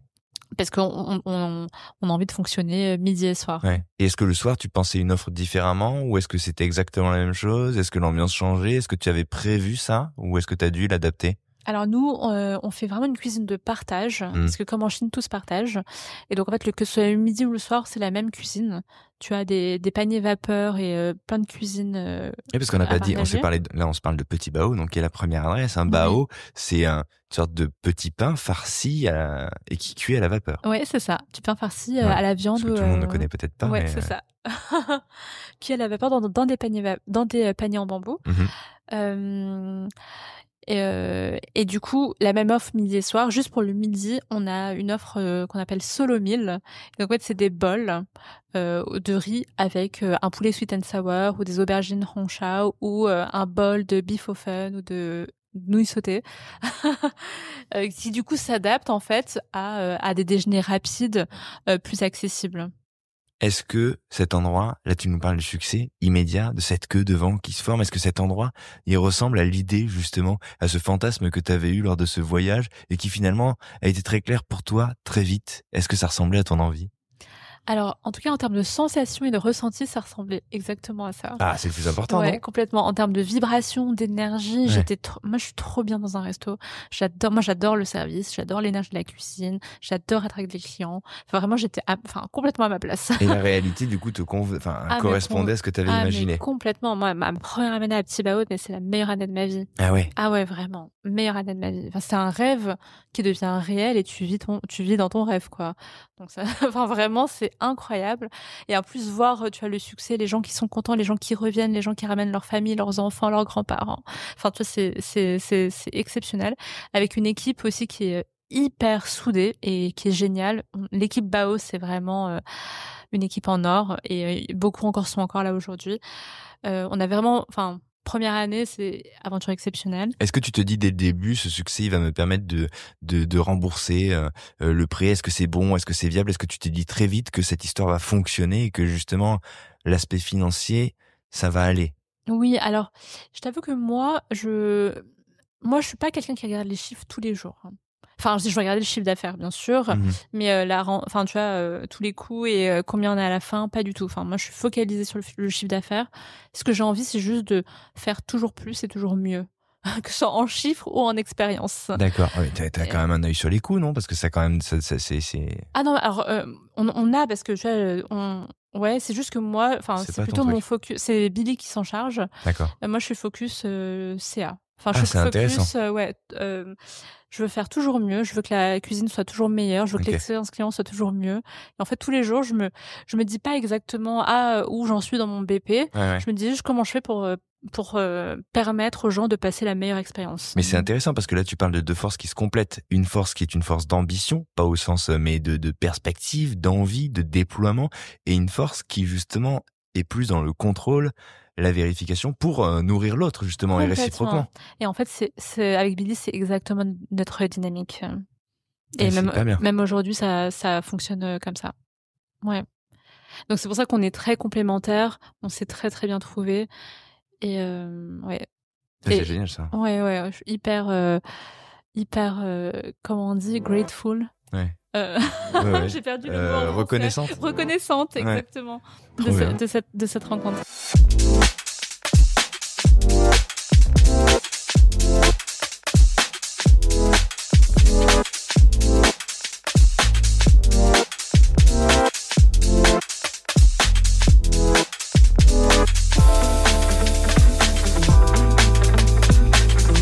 Comment ça va se passer l'après cette première année formidable?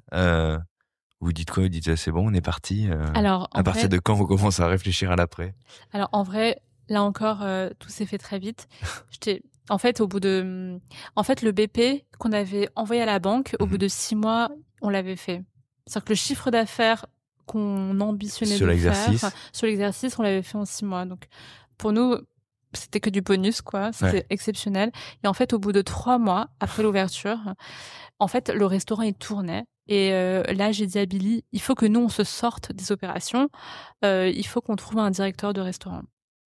Qu'on engage un directeur de restaurant et que nous, du coup, prenne un peu plus de recul et qu'on peut un peu regarder la suite. Toi, t'as tout de suite voulu t'extraire pour pouvoir bâtir le chapitre d'après. Oui, complètement. Ok. Sans crainte à ce stade-là, parce que là, on se parle de quelques mois d'exercice. Oui, 3 mois. Toi, au bout de 3 mois, tu dis, je vais confier les clés de mon bébé. Oui. Mais c'est un peu, Oui. Mais en fait, parce que je me suis dit, je sentais qu'on était sur la bonne vague. On était sur une vague tu t'es ascendante. dit, on a trouvé le truc, c'est bon. Je me suis dit, là, c'est le momentum. Il faut qu'on prenne le momentum et on y va maintenant. On se pose pas de questions. Parce que là, on est vraiment dans le haut de la vague. Ok. Et on a rencontré ce directeur qui est Van, incroyable. Et en fait, il y a eu un fit tout de suite. Encore? Putain, mais vous êtes, c'est que des bonnes étoiles. En vrai, on a beaucoup de bonnes étoiles au-dessus de nous. Ouais, on a les étoiles qu'on mérite. Hein. Et donc en fait, Van prend le rôle de directeur, ce qui nous permet en fait avec Billy bien sûr on continue à faire des services en cuisine et en salle, mais on a quand même un peu plus de temps. Et on se dit on va commencer à chercher notre deuxième resto. Et là en fait on rêvait tous les deux d'une grande cantine chinoise comme à Hong Kong. D'accord. Donc plus de volume, plus d'espace. Plus d'espace, c'est ça. Et donc là on commence, tu vois, à parler à nos potes entrepreneurs et tout le monde nous dit non, vous faites une énorme connerie, ne faites pas un plus gros resto, restez sur un petit bao. Il fonctionne le modèle, du piqué petit bao. Ouais. Et nous, on était là, mais non, on était un grand resto, on était au début de notre aventure entrepreneuriale, on avait l'énergie pour faire beaucoup plus grand. Et donc, on a écouté personne et on y est allé. Mais attends, qu'est-ce qui vous anime dans cette idée de plus grand, de plus gros en l'occurrence? Je crois qu'on est tous les deux, on a tous les deux l'esprit entrepreneurial, vraiment. Et je crois qu'on aime tous les deux se challenger nous-mêmes. Ouais. On aime explorer et partir à l'aventure. C'est un peu une aventure. Parfois faire plus grand, plus gros, simplifie aussi des choses. Dans la gestion de stock, de marchandises, de personnel. C'est pas que plus difficile. C'est aussi parfois plus fluide et ça permet de créer des synergies. Complètement. Et en vrai, nous, ça nous a permis très vite d'avoir même une meilleure marge de négociation sur les prix. C'est génial. Donc vous n'écoutez pas les gens et vous dites pas les gens, on reste focus sur notre idée, on veut plus grand, on veut plus gros. C'est ça.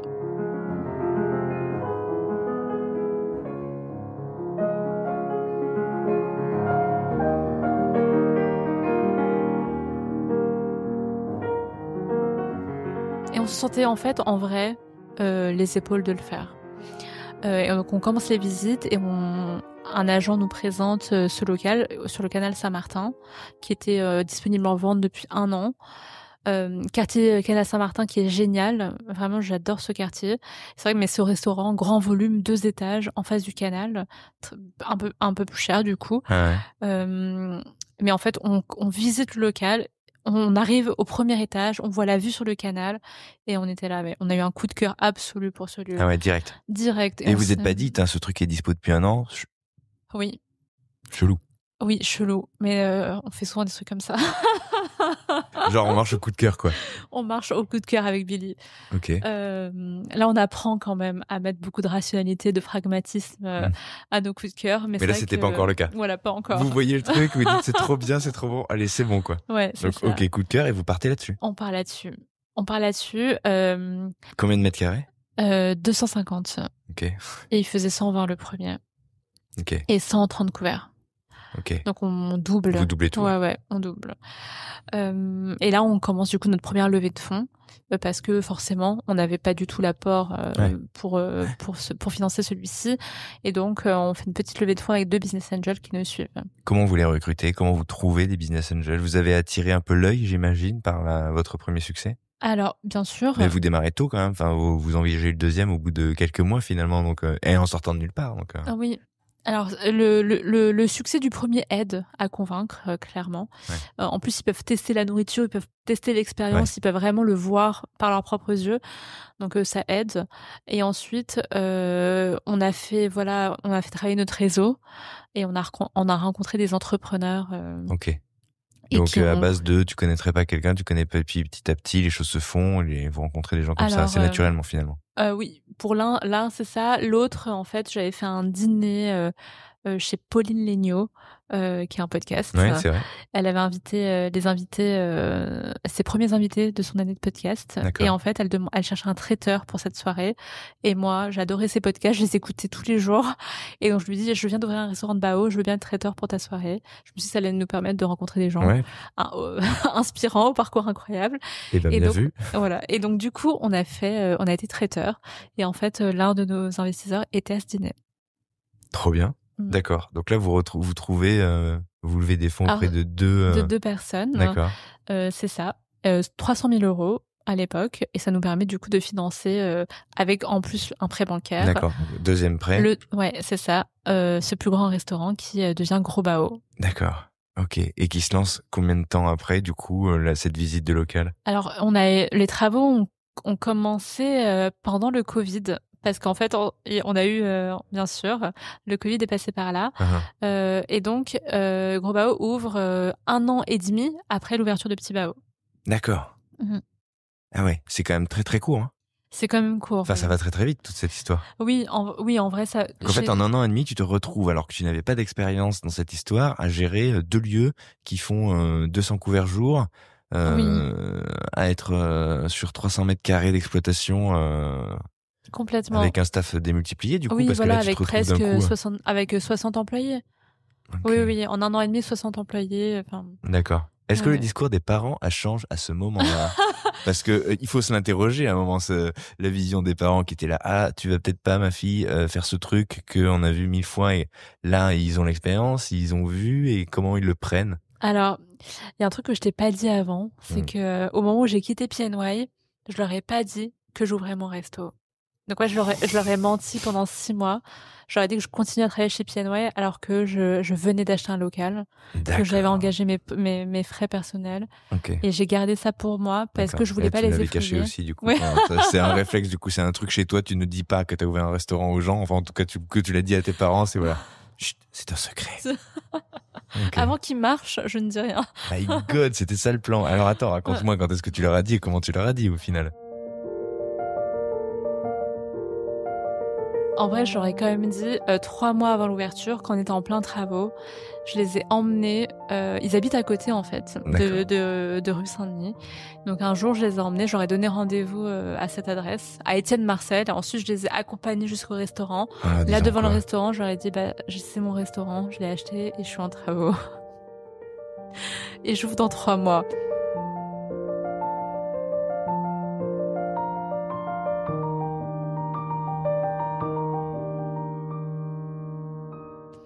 Et en fait, je les ai mis devant le fait accompli parce que je savais que avant que je le fasse, ils allaient tout faire pour m'en empêcher. Ah ouais. C'est clairement de peur. Ouais, ça produit de l'inquiétude donc. Complètement. Ouais. Donc du coup, j'ai préféré le faire avant qu'ils le sachent et en fait, ils n'avaient plus le choix. Petit tips pour les enfants entrepreneurs, ne dites rien à vos parents et mettez-les devant le fait accompli. Ceci est mon entreprise. Trop drôle. Et ils ont réagi comment? Ils étaient bouche bée complètement. Ils ont pas dit grand chose quand j'aurais fait la visite. Ouais. Et après, avec le temps, quand ça s'est ouvert, du coup. Quand ça s'est ouvert après, mais c'était fou. Donc, ils sont venus dîner le premier soir. Je les ai invités. Ils étaient là, très critiques au début, comme tout parent. Et ensuite, quand ils ont vu la queue devant le restaurant, là, ils ont commencé à être très, très fiers. Vraiment très fiers. Ouais. Et en fait, tous les soirs, la première année, ils passaient en voiture après le travail devant le restaurant pour voir comment fonctionnait le resto.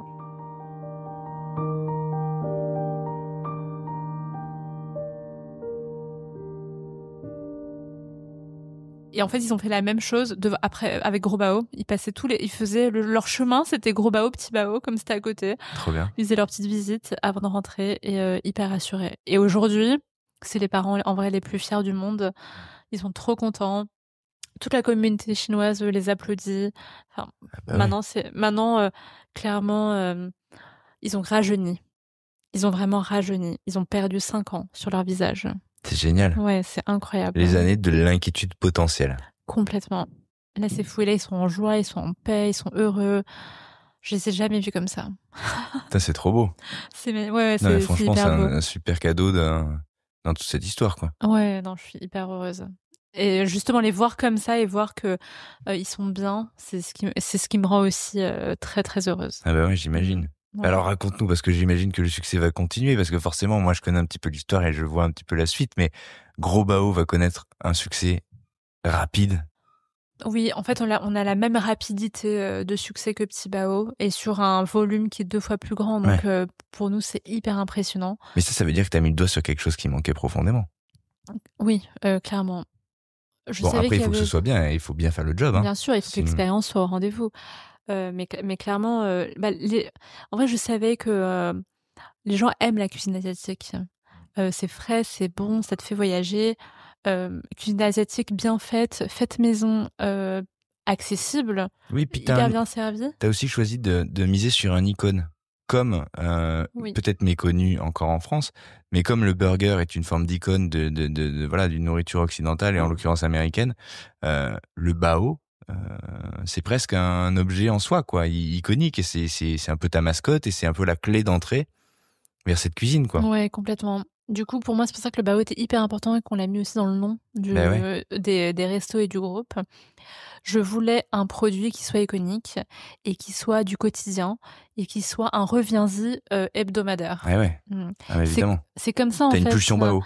Exactement. T'as un pulsion, t'as un craving, t'as un Ouais. manque, t'as un goût de reviens-y. Et pour moi, ça c'était hyper important pour en faire des cantines du quotidien Hmm. dans lesquelles on va toutes les semaines. Ouais. L'idée c'est que les gens viennent toutes les semaines. T'as C'est envie- ce truc où t'es au bureau et tu regardes ta coloc, tu te dis, on serait pas un petit bao, là? Ouais, Ah, mais ouais, trop. exactement. Comme un burger, quoi, ou un Comme un truc, burger. ouais. Sauf que tu vois, ça va être plus léger, c'est quand même moins gras, Ouais, bien sûr. c'est à la vapeur, Mais c'est c'est moins le levier lourd. d'envie. Je le compare parce que c'est un Voilà, levier d'envie c'est parfois. Tu sais, tu ça. te dis, ah, on serait pas un bao, là? Ah, mais Ouais, ouais. c'est exactement ça. Et du coup, tu y retournes. Et puis, si tu veux pas prendre un bao, bah, tu prends un plat, autre Voilà, chose, et tu vas à côté, quoi. exactement. Trop bien. Donc, Gros Bao cartonne. Gros bao fonctionne très bien. Challenge, gros challenge, notamment à opérer. Mhm. Canard pékinois. Enfin là, c'est une cuisine quand même qui est plus complexe. Ouais. Donc vraiment pas évident à opérer. On a mis 1 an à bien gérer la cuisine.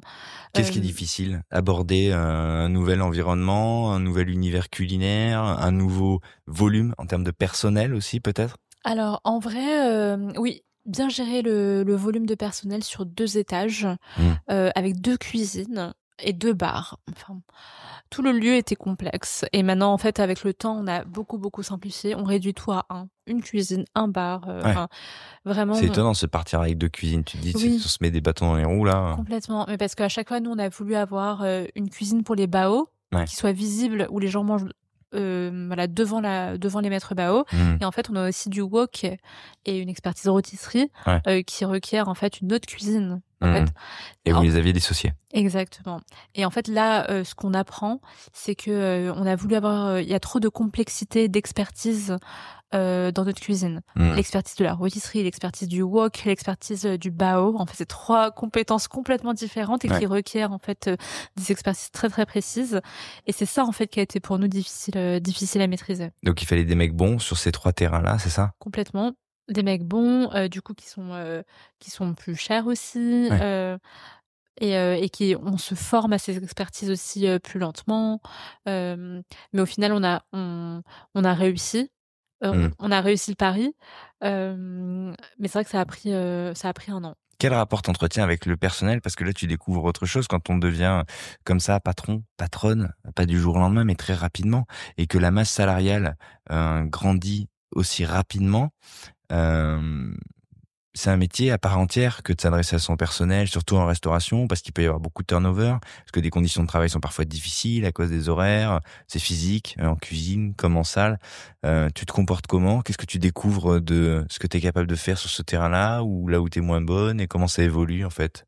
Alors, c'est là où tu découvres vraiment que t'es plus entrepreneur et que t'es vraiment un chef d'entreprise. Ouais. Et là, c'est une grosse différence. Et ouais, c'est vrai. Et en fait, dans ça, tu as la responsabilité du travail de 70 personnes. Tu as la responsabilité de les payer tous les mois Ouais. et de payer aussi toutes les autres charges. Et du coup, ça te met, donc vraiment, tu prends des épaules.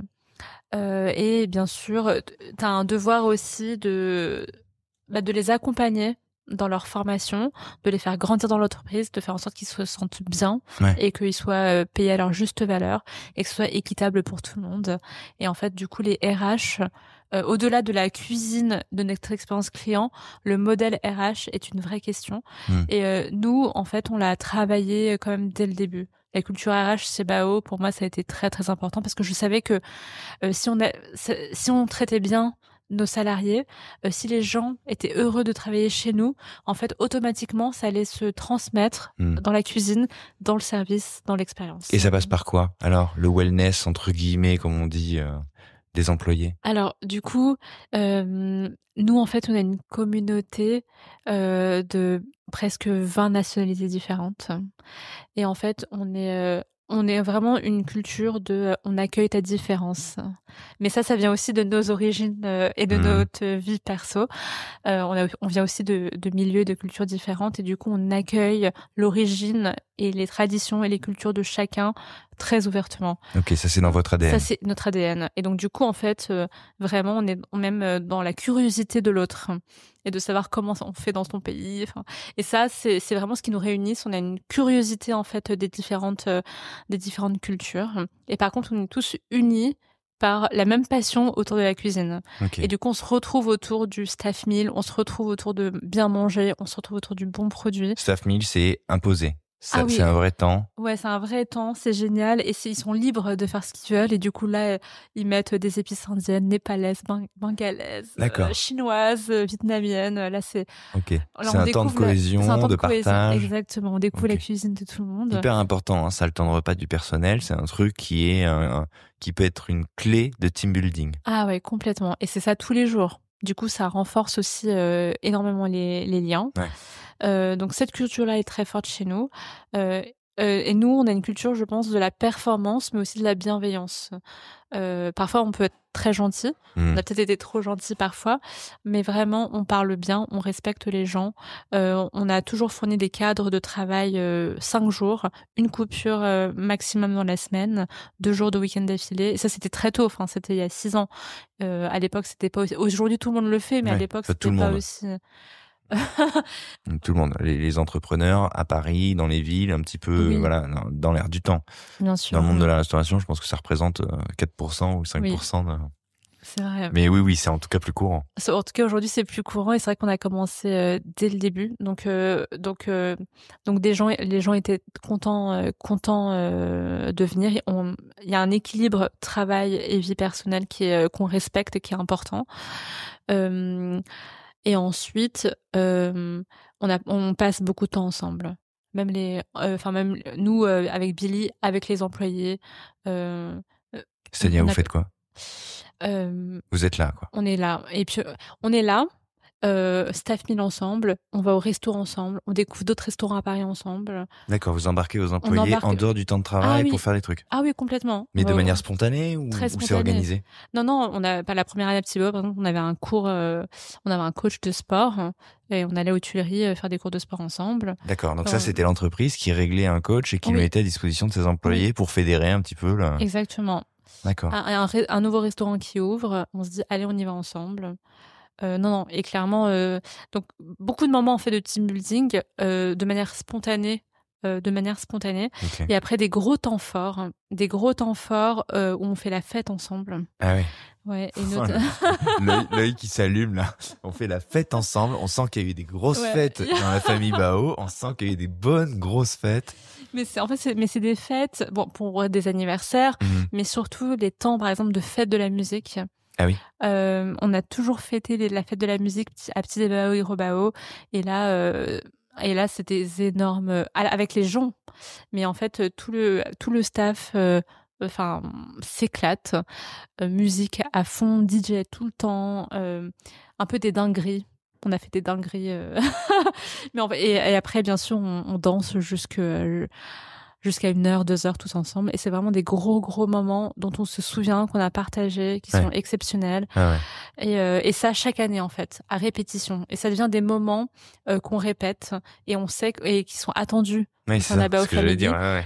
C'est ça, ils sont attendus parce qu'on sait que ça va être un énorme moment. Et en fait, ça se fait dans plusieurs restaurants. Et les équipes, à chaque fois, sont trop contentes de ce moment-là. Il y a ces moments-là, il y a aussi les festivals.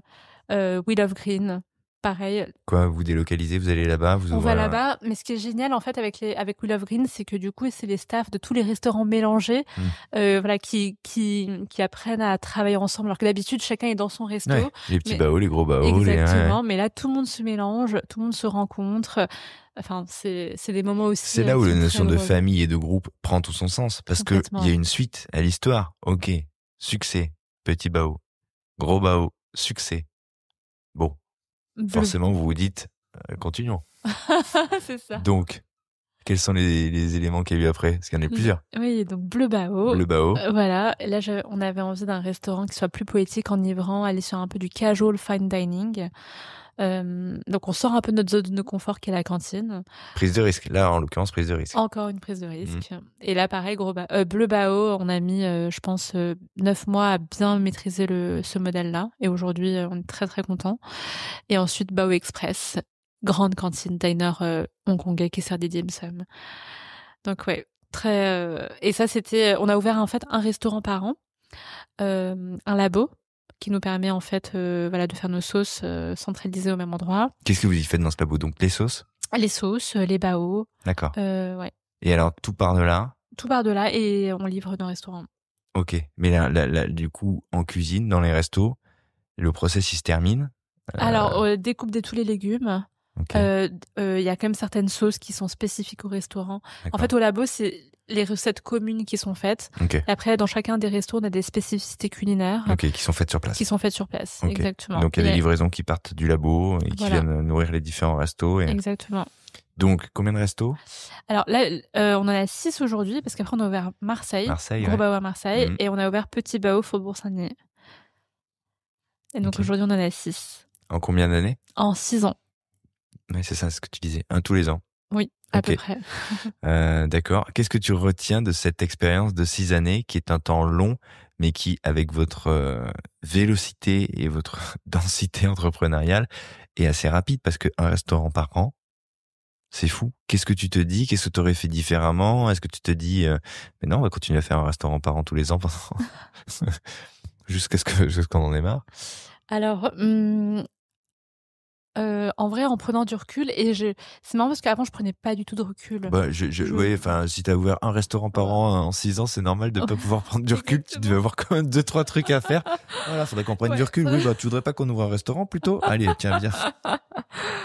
Voilà. Pourtant, moi, on est plutôt des tempéraments, enfin moi, surtout fonceuse, donc on y va. Là, je suis hyper heureuse de ce qu'on a réalisé, de là où on en est aujourd'hui. C'est vrai qu'on allait vite, et c'est vrai que ce que j'aurais fait différemment peut-être, c'est que à chaque fois, on a voulu faire toujours différent, toujours différent, avec des tailles différentes.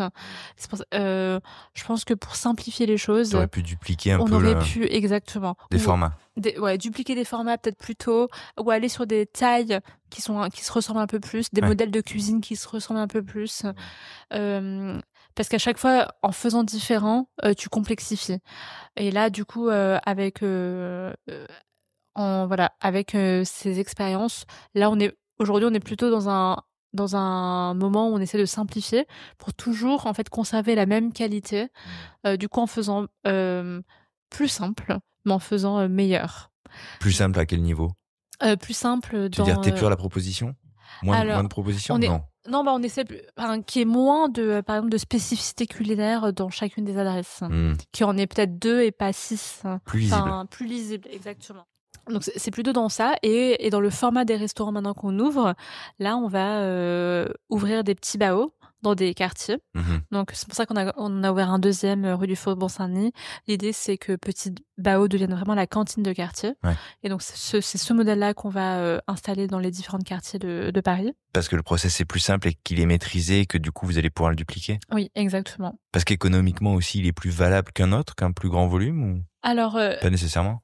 Pas nécessairement, mais c'est vrai qu'il est plus simple aussi à opérer, Ouais. un format qui est plus facile à trouver, et aussi un temps de... Tu dis en termes de local, tout ça, c'est plus Oui, simple. en termes de... Exactement. Ouais. Et puis avec le labo externalisé, plein de petits points, tac, tac, tac. C'est ça. Et après, on se dit que Gros-Bao, ça restera toujours nos emplacements flagship. Ouais. Donc, quand on trouve une opportunité sur un local qui est magnifique, très bien placé, on mettra un flagship Gros-Bao comme on a pu faire à Marseille. Ok. Marseille, pourquoi Marseille? Parce que un format différent, un concept différent, changer de ville, c'est quelque chose. Marseille, c'est pas une ville comme les autres. Marseille, c'est une ville. C'est Marseille. Ouais. Ouais, carrément. Mais là encore, on a fonctionné au coup de cœur. Ah ouais. Ouais, parce on avait fait un petit tour des grandes villes de France, Lille, Lyon, Bordeaux, Marseille. Et en fait, Marseille, c'est la ville qui nous correspondait le mieux. Je pense qu'on a été touchés par aussi le melting pot culturel. Ouais. Une ville pleine de différentes cultures. On embrasse les Bordelais. Et en fait, un développement aussi gastronomique hyper intéressant. Ouais. Fulgurant, enfin incroyable, quoi. Toutes les semaines, il y a un truc qui ouvre. Exactement. Et on a adoré cette énergie. Et donc et surtout aussi l'opportunité du local, parce qu'on nous a présenté un local très bien placé à côté du Vieux-Port, sur la place, en face de la mercerie, en face de Maison Empereur. Très très beau local. Et en fait, c'est aussi le coup de cœur par rapport à ce local qui nous a fait choisir Marseille. Ok. Une question, deux dernières questions. Quand on a eu ce développement, vers quoi on a envie de tendre?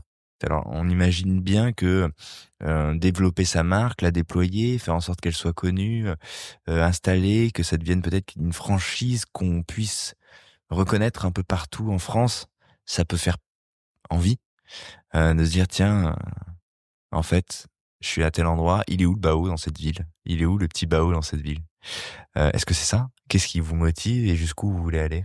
Alors, en effet, ce qui nous motive, c'est vraiment de devenir la référence de la cuisine chinoise en France et être présent dans les grandes villes. Et en Paris, en tout cas, continuer notre développement sur les différents quartiers. Vous avez le sentiment d'avoir inspiré d'autres entrepreneurs ou pas? Sur ça, oui, je pense. Que ce soit sur la cuisine chinoise ou même sur les cuisines, en fait, de franchement, de tous les pays. J'ai l'impression que le développement de restaurants avec une cuisine mondiale, elle est, c'est fulgurant là depuis ces 3 dernières années. C'est dingue. Et c'est trop bien. Ça donne vraiment beaucoup de profondeur à la scène gastronomique française. Et après, au-delà de la France, notre rêve, c'est d'aller en Europe. Ah oui. Ouais, je sais pas dans combien de temps, mais en tout cas, c'est... Oh, ben non, c'est moi, non? Non, là, on n'ira pas aussi vite, parce que c'est un tout autre marché à préparer. Mais en tout cas, c'est une vraie volonté, une vraie envie qu'on a. Pourquoi? Je pense que le concept de Bao, en fait, s'adapte très bien à des grandes villes. Je vois plus Bao à Londres ou à Madrid que à Pau. Mais j'ai rien contre Pau, mais c'est plus un restaurant qui en fait qui va bien en fait dans des villes dynamiques, culturelles. Où il y a une mixité aussi, très certainement. Exactement. Ouais. Où il y a déjà cette ouverture et cette curiosité pour une autre culture, en l'occurrence gastronomique. Exactement. Et après, nous, on a aussi une approche du design, de l'architecture, de la manière dont on présente nos plats, qui est ce qu'elle est et qui est importante pour vous. Et qui est importante pour nous et qui, en fait, résonne, je pense, mieux pour des grandes villes. Ouais, en milieu urbain. Complètement. 6 ans, un restaurant par an, des perspectives à l'international. Et comment, dernière question, on gère ça pour soi? Toi, on te sent pleinement épanoui, mais j'imagine que c'est extrêmement prenant. On est loin des larmes qu'on pouvait avoir le matin en allant au travail. Là, on sent que c'est plutôt rayonnant, plutôt joyeux, plutôt stimulant. Néanmoins, c'est extrêmement prenant. Comment on gère sa vie à soi quand on est à ce point impliqué et porteuse d'un projet d'une telle envergure? Alors ça a été mes grandes questions. Je n'existe plus. Non, vraiment. Alors, je me suis clairement oubliée pendant 4 ans. Ma vie, ça a été Bao. Vraiment. 100% impliquée, 1000% impliquée, complètement passionnée. Bao, ça a été ma vie. Donc, sans le sentiment sans t'en plaindre, en fait, t'étais pleinement épanouie là-dedans. Ah oui, complètement épanouie. Par contre, je sentais quand même un peu de fatigue, forcément. comme tout entrepreneur. Et surtout à ce moment-là, j'avais pas encore mis toute ma routine que j'ai maintenant de sport, d'écriture et de bien-être qui sont hyper nécessaires en fait à mener une vie entrepreneuriale saine. Ah, hyper important. T'as senti qu'il y avait un déséquilibre à un moment, qu'il y avait des manquements. Complètement. Parce que j'ai vraiment beaucoup travaillé et en fait, j'ai oublié aussi d'autres aspects de ma vie que j'adore, qui sont en effet le sport, la nature, les voyages, l'écriture. Et en fait, je me suis reconnectée à ça depuis 1 an et demi. Et depuis, je vois un changement vraiment dans ma vie. Alors c'est hyper important ça parce que souvent on pourrait croire que c'est contraire à l'idée de productivité. Or, et Dieu merci, on en parle de plus en plus, le bien-être de ceux qui entreprennent est nécessaire pour durer, pour se sentir bien dans ses pompes, dans sa tête et donc mieux travailler. Il faut donc penser un petit peu à soi et aller parfois contre la dynamique de travail. Comment t'as mis les choses en place et comment tu as créé ce temps en fait que tu ne donnais pas à ces terrains qui te parlent aujourd'hui? Oui, alors en fait, j'ai compris que pour nourrir les autres et les autres, c'est les clients, les équipes surtout, Mmh. tous les partenaires, en fait, on est comme dans un rôle de représentation et on donne beaucoup. Pour que moi, je puisse nourrir les autres et l'entreprise, il fallait que moi-même je sois nourrie. Mmh. Et en fait, je me nourrissais plus, à part avec de la nourriture, Ouais. mais j'avais besoin d'autres Ah oui, t'étais nourritures. sous cloche, t'étais dans ton truc entrepreneurial et tu vivais rien Complètement. d'autre. Exactement. Et du coup, je me suis rendu compte que moi, j'avais besoin de beaucoup de temps seule. Parce que comme je suis beaucoup avec les autres, à un moment, j'ai besoin de me recharger. Mmh. Et donc, j'ai commencé à vraiment avoir des moments, des bulles à moi. Le week-end, Tu te les as imposés. je me suis imposée le week-end à partir même seule, parfois en voyage quand j'en avais besoin, seule à la mer ou en rando, mais en fait d'avoir des 2-3 jours de respiration seule où je marche et je suis avec la nature. Mais et ça où je t'a me paru reconnecte moi. naturel de t'imposer ça et d'imposer ça aussi à tes équipes, de le communiquer à ton associé, à tout ça, de dire ben non, en fait, c'est quoi là, je décroche. Ah oui, alors je pense que ça a été non, au début, je culpabilisais de le faire, clairement. Je partais avec la culpabilité et t'as toujours envie de répondre à ton téléphone jusqu'à ce que tu te dises non, si tu fais ça, c'est parce que t'as besoin de ce moment-là pour toi et après tu décroches. Okay. Et en fait, tu le fais peut-être 1 fois, 2 fois où tu culpabilises. La 3e fois, tu te dis non, là, c'est bon. T'as vraiment besoin de ce temps-là pour toi et tu le mérites. Et en fait, pour que tu puisses donner, toi, t'as besoin de te recharger. Et tu t'organises différemment de fait pour pouvoir te permettre ces temps-là? Ah oui, complètement. En fait, vraiment je crois qu'au bout de 3 ans, j'ai compris aussi que je pouvais pas toujours être en mode production, exécution et que enfin, c'est moi un peu le cerveau créatif et que pour être inspirée, j'avais besoin de temps d'inspiration. Ouais. Et donc en fait, je me laissais mon vendredi, qui était mon temps créa. J'appelle ça mon vendredi créa. Okay. Et en fait, je me mets aucun rendez-vous, 0 réunion, je me fais un déjeuner avec une personne que j'ai envie de rencontrer, une personne inspirante, mais de tous les milieux. Il peut être restaurateur, entrepreneur, artiste, sportif, Mmh. juste quelqu'un que j'ai envie de rencontrer. C'est mon déjeuner du vendredi midi.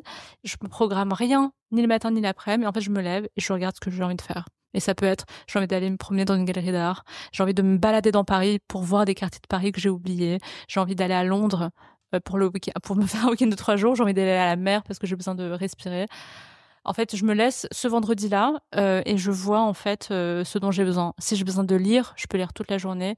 Si j'ai besoin d'écrire, je peux écrire une demi-journée. En fait, ça varie tous les vendredis du coup parce que je sais pas ce dont j'ai besoin à ce moment-là. Si je veux juste rien faire et aller au sport, je vais au sport. Ou si on t'impose une interview pour un podcast. Voilà, exact. Ben voilà. Et tu sais, les podcasts, je les fais les vendredis. Ah ouais. C'est pour ça que tu es là on est aujourd'hui. les relous qui viennent sur ton temps créa.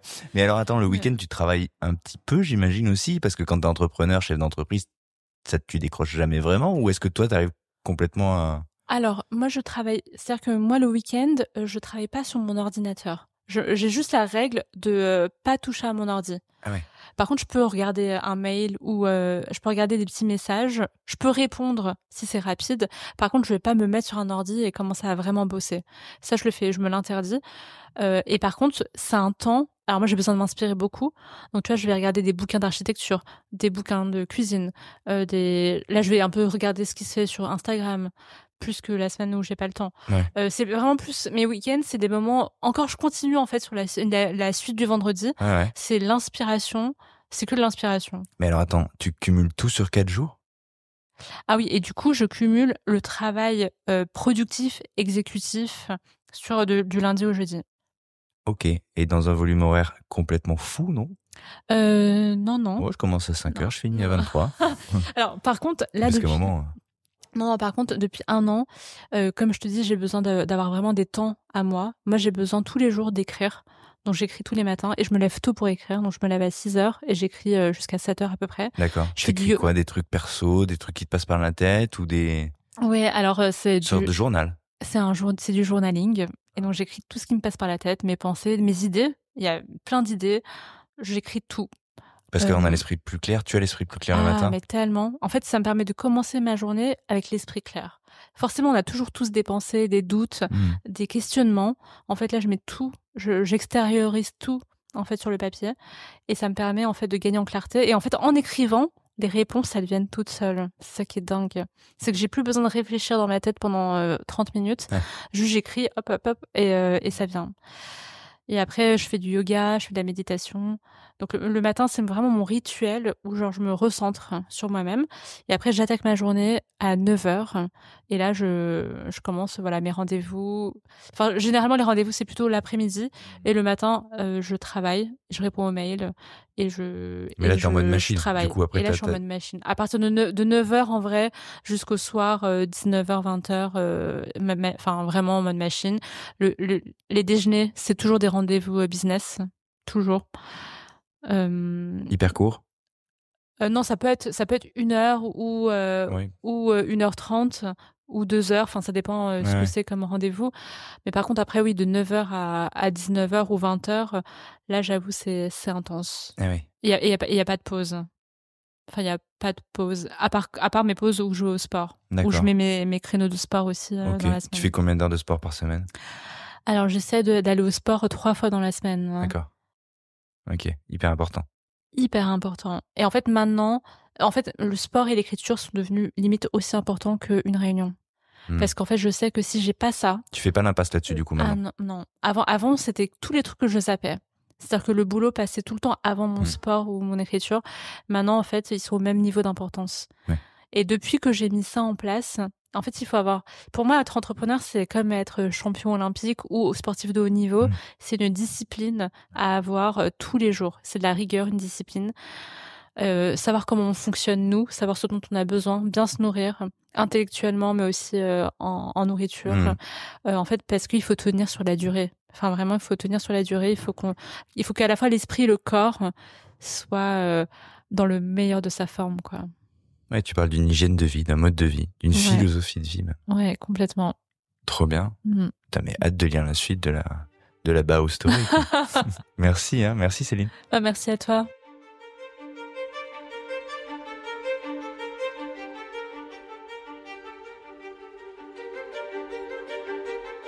Je suis hyper content d'avoir fini cet entretien ainsi, d'avoir abordé, et je le ferai systématiquement maintenant, la routine aussi de celles et ceux qui entreprennent, car c'est une clé fondamentale, et c'est pas moi qui vais dire le contraire. Et ça éclaire aussi le succès de Céline, qui prouve que tout est possible, non? Franchement, quand on entend ça, on se dit pas qu'on peut accomplir nos désirs et nos rêves? Bon, en bossant énormément. Car on l'a compris, Céline c'est le genre première de la classe, et quand elle vous dit qu'elle se met dans une densité de boulot, à mon avis, on la suit pas. Mais n'empêche, ça donne de l'espoir, car ça part du cœur tout ça, vraiment. Et d'ailleurs, le cœur, il suit tout du long, dans l'association, évidemment, dans la gestion des RH aussi, du cœur donc, mais de la raison, vous l'avez entendu. Est-ce que Céline, en fait, n'aurait pas tout compris de l'équilibre qu'on doit donner à sa vie? Je vais retourner te voir, en fait, comme en consultation ou en thérapie, je sais pas. En tout cas, merci infiniment d'avoir partagé avec nous, avec moi, ton histoire, et longue vie à la Bao Family. Merci à vous de nous avoir écoutés jusqu'au bout. Merci de vos retours sur ce format tout récent dédié à l'entrepreneuriat.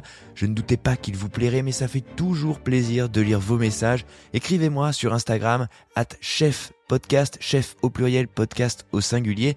Vous le savez, je réponds toujours. Dites-moi ce que vous avez pensé de cet épisode et notez, mettez 5 étoiles sur votre plateforme à ce podcast si vous ne l'avez pas déjà fait. Là, je crois que sur Spotify, par exemple, on a 365 notes. C'est trop bien. Et visiblement, on est à 5 étoiles. Le max. Quel kiff. Bon, après, soyez honnête, bien entendu. En tout cas, merci Merci de votre fidélité. On se retrouve lundi pour un épisode de Chef. Abonnez-vous pour ne rien louper et prenez bien soin de vous, c'est le week-end. Alors cuisinez, faites le marché et écoutez votre podcast préféré. Salut!